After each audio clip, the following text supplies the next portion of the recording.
opening monologue. All right, the 7th FBI background check into Judge Kavanaugh is finished. It's wrapped. And now a confirmation vote for Judge Brett Kavanaugh could come as early as Saturday. President Trump, he's looking forward to this vote. Democrats have been trying to destroy Judge Brett Kavanaugh since the very first second he was announced. And he was announced for one simple reason. He is an incredible intellect, an incredible person, an incredible talent. He's been an incredible judge because they know that Judge Kavanaugh will protect, uphold, and defend the Constitution of the United States as written. And tonight, many U.S. senators, they are on the fence, but they're responding positively to today's FBI's report. According to Senator Jeff Flake, a swing vote, the FBI's report revealed zero new evidence against Kavanaugh. Senator Collins of Maine, another crucial swing vote, praised the investigation for being very thorough. Here is the bottom line. If both Flake and Collins vote in favor of Judge Kavanaugh, he will be a Supreme Court justice. And today, at a very fiery press conference, Senate Republicans had this to say about the impending vote and this horrific process. Take a look. What we know for sure is the FBI report did not corroborate any of the allegations against Judge Kavanaugh. This is the 87th day. That's 3 weeks longer than the average of the last 3 or 4 nominees to the Supreme Court. So don't tell me we haven't spent enough time. What I've been dealing with since July the 10th, the downhill slope that Schumer's put us on, is really dealing with a demolition derby.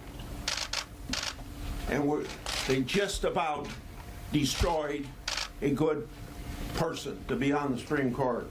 A vote against Judge Kavanaugh tomorrow will be a vote for abusing the confirmation process and a good person. And it will be a vote for the shameful intimidation tactics that have been employed as part of an orchestrated smear campaign. This is a search and destroy mission. This is not a search for the truth.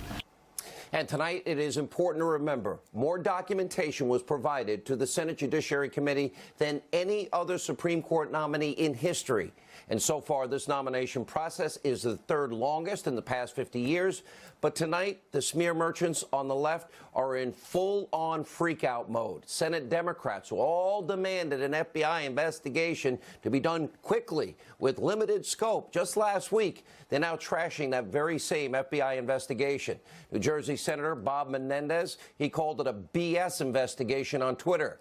Now, naturally, the whining continued when there's a television camera in front of these, well, publicity-hungry Democrats. Take a look. We Democrats had many fears that this would be an all-too limited process that would constrain the FBI from getting the facts. Having received a thorough briefing a few minutes ago, our fears have been realized. This set of interviews is, at best, most charitably, woefully incomplete. To put it bluntly, it smacks of a whitewash, even a cover-up. In your view, is this a fulsome and credible investigation? It's obviously a cover-up. They're making a mockery of the constitutional requirement that the Senate provide its advice and consent. That report, if that's an investigation, is a investigation. Every one of these Democrats were against Judge Kavanaugh or anybody that President Trump would have nominated to the court. Now, in this program, while we have exposed the few top echelon in the FBI that did abuse their power, we have always made a point, almost on a nightly basis, to stand up for the rank and the file FBI agents, field agents, you know, the ones that risk their lives like other law enforcement for us every single day, including those that conducted the supplemental background check. The FBI acted in a fair, independent manner. Some on the left don't like the results. The calls for a more thorough investigation is beyond absurd. What is the FBI supposed to do? We don't have a location to investigate, no date to investigate. There's no physical evidence, there's no forensic evidence, and we don't even know the day of the week. And every single person that Professor Ford listed to corroborate her story denied any knowledge of her claims. And the one eyewitness that she listed totally refuted her claim. Even her longtime friend had no idea what she was talking about. They all refuted her claims under penalty of perjury, now twice.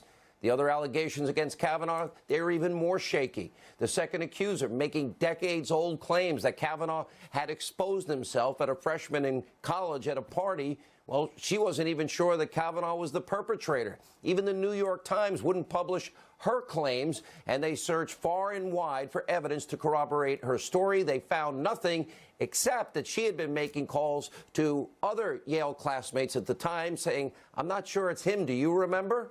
And the third accuser making systematic drugging, gang rape allegations against teenage girls.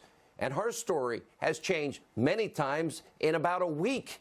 She's facing serious credibility issues, and of course represented by Michael Avenatti, Lawyer of the Year. None of these allegations have dates, locations, witnesses, evidence, corroboration of any kind of any of these claims.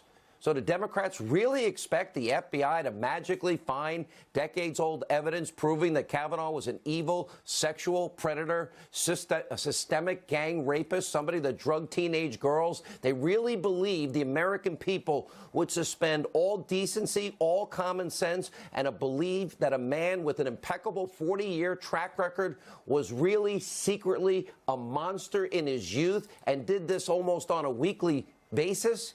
In reality, this has always been about politics and power, a delay tactic, a transparent attempt to literally ruin a man's life, destroy his family because they lost an election and they want the power. This has become a national disgrace. And in some cases, these political tactics worked. Democratic Senator from North Dakota, Heidi Heitkamp, by the way, now down 11 in the latest poll, claimed to be an independent voice for the people of North Dakota. Tonight, we know she's nothing more than a shill for Schumer and the Democratic Party. Now, I guess she assumes she's not getting reelected, so she's trashing the will of her own constituents and voting no. Then you got Joe Donnelly, Indiana, also a no vote. By the way, he's up for re-election in 33 days. By the way, Indiana voters, you can send him a message and get out and vote. Now we're seeing the Democratic Party play literally their playbook roll out in full force. Everything that we have chronicled on a regular basis on this show, as we now begin our 23rd year on the Fox News channel, 30 in radio. There's now a big crescendo into one of the most despicable displays than anything we have ever witnessed. And I warned you, they're going to try and bore Kavanaugh or whoever the president picked, and they'll bring back the Clarence Thomas tactics. The smear machine of the left is in full gear. They know no bounds. And some on the left are actually claiming, well, okay, our allegations didn't work. Let's go after Judge Kavanaugh's temperament. That might be disqualifying. You're saying he was just too aggressive when defending himself against false allegations of drugging and gang raping teenage girls. Ask yourself this question. Okay, how would you react if you were falsely accused of rape, of drugging teenage girls? Happened almost on a every weekend basis. Gang raping them, boys lining up in the halls. How would you react? What is the appropriate reaction? How would you react if senators were on national TV calling you evil, comparing you to Bill Cosby, suggesting that you're guilty of serious crimes you never committed? Far left, retired Justice John Paul Stevens weighing in, well, this should disqualify him from becoming a justice. This is the same radical former Supreme Court justice who doesn't believe in the Constitution. He once demanded the Second Amendment be repealed and wrote that the election of George W. Bush violated our Constitution. And just moments ago, Judge Kavanaugh, in an op-ed just released for the Wall Street Journal, he eloquently defended himself on the eve of what will be a historic vote. This is a tipping point for this country.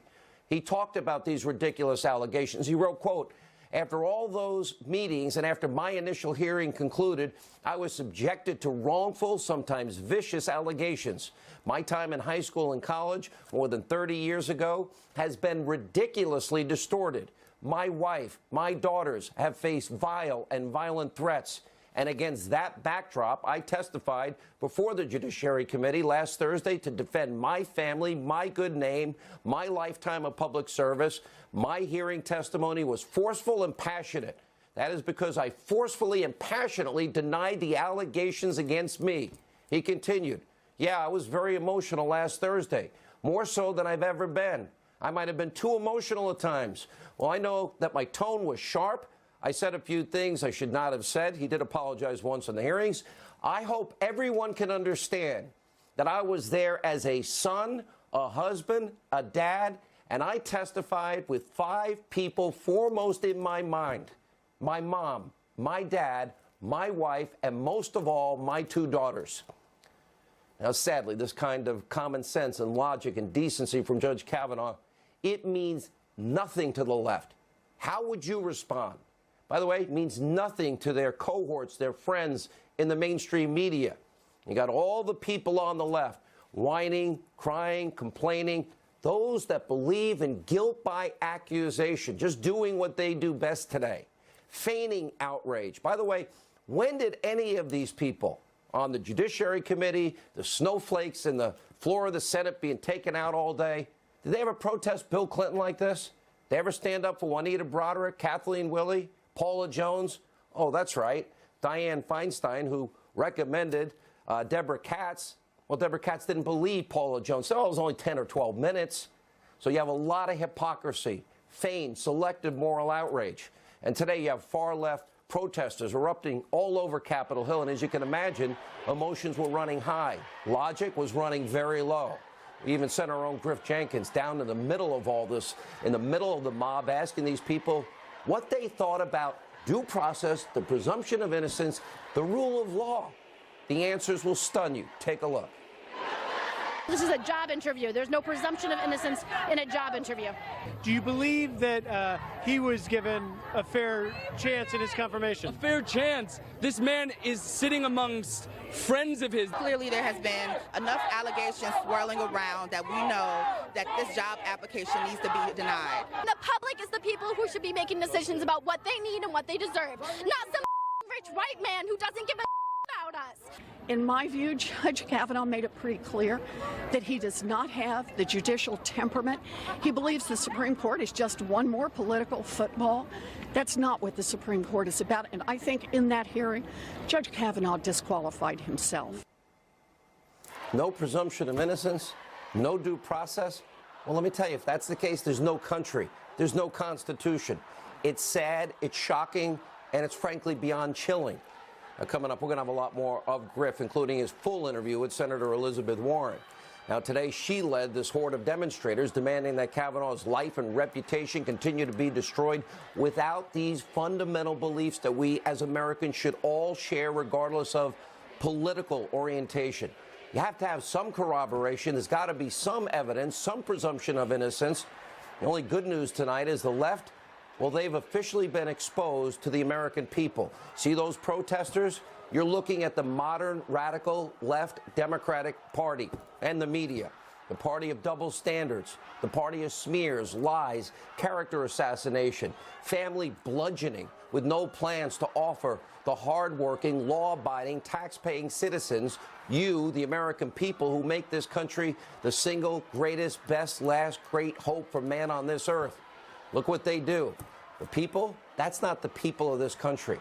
That is one party, though, sadly, that has abandoned any sense of fundamental decency, fairness, and common sense. Now, thankfully, you, the American people, it has now awoken a lot of people in this country. Look at this Rasmussen poll on President Trump. It's his highest approval rating ever, according to an NPR poll of all places. Remember the Democratic enthusiasm, blue wave edge that they had? It's totally evaporated today. At this hour, we're seeing the chaos, the mayhem, the madness, the insanity. You got the leaders of the Democratic Party, a full-on assault on the integrity of the FBI. They've so convinced their party activists about guilt upon accusation that that's fine in America. No due process is fine in America. No presumption of innocence is fine.